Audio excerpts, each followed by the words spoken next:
हजुरहरूले कहिले सोच्नु भएको छ हामीले खाएको मेडिसिनले चाहिँ काम कसरी गर्छ भनेर?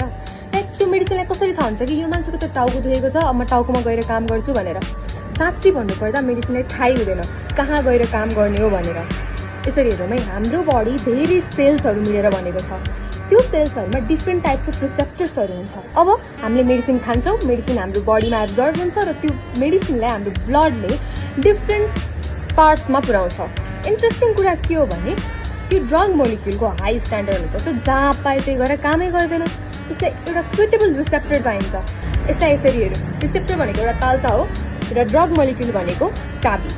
यो तालचालाई जबसम्म यसमा मिल्ने चाबी पाउँदैन तबसम्म यो खुल्दैन।